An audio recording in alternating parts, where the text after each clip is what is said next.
এই ভারতীয় কুখ্যাত দালাল অখণ্ড ভারতের প্রতিষ্ঠাতা এই আরএসএসের সহচর হচ্ছে আওয়ামী লীগের গুন্ডারা।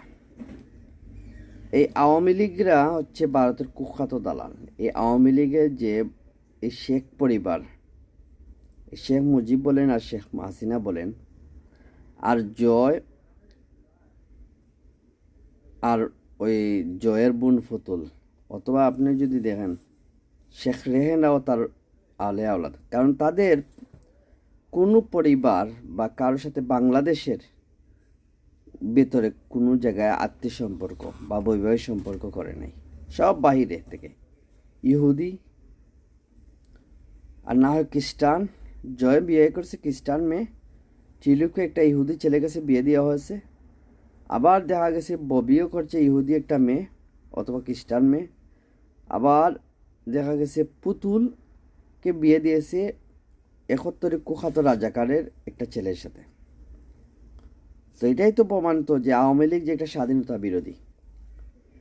এখন আমাদের যারা বর্তমানে স্বাধীনতার সপক্ষে শক্তি হিসাবে যদি বিবেচনা করেন, তাইলে বাংলা জাতীয়তাবাদী দল বিএনপি আছে আর জামাত ইসলামী আছে। এটা হচ্ছে কথিত স্বাধীনতার পক্ষে শক্তি। আমি আমার ভাষায় বলবো, কোনো রাজনীতিবিদরা কিন্তু স্বাধীনতার অর্জন করতে পারেনি। স্বাধীনতা অর্জন করেছে কিন্তু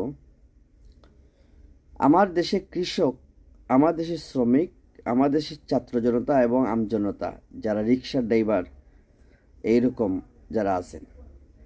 আর স্বাধীনতা অর্জনের মধ্যে সহায়তা করেছে কিন্তু আমার দেশের বাহিনীগুলা। যদি বাহিনীর মধ্যে হিসাব করে সেনাবাহিনী এগুলো তো আছেই, আর আনসার, বিডিবি এবং পুলিশেরও কিছু অংশ যারা দেশপ্রেমিক ছিল। তো অথচ এরা কিন্তু স্থান দেশের উচ্চ মহলে স্থান পায়নি, গুরুত্বপূর্ণ স্থানে পায়নি, কিন্তু স্থান পেয়েছে কিছু রাজনীতিবিদরা। আর যার কারণে আজ আমার দেশে এখনও কিন্তু বৈষম্যের শিকার। আর সর্বশেষে যখন এই বৈষম্যের বিরুদ্ধে আন্দোলন করছে আমাদের বৈষম্যের বিরোধী ছাত্র জনতা, তো এখনও কিন্তু অনেক কিছু জায়গায় পরিবর্তন হয়নি। তবে এই আন্দোলনে যে জামাত শিবিরের ভূমিকা অবশ্যই অন্যতম, এটা ভুলার নয়, কারণ তারা গোপনীয়ভাবে তৎকালীন সময়ের সেনাবাহিনী, মুক্তিবাহিনীর একটা ভূমিকায় কাজ করেছে।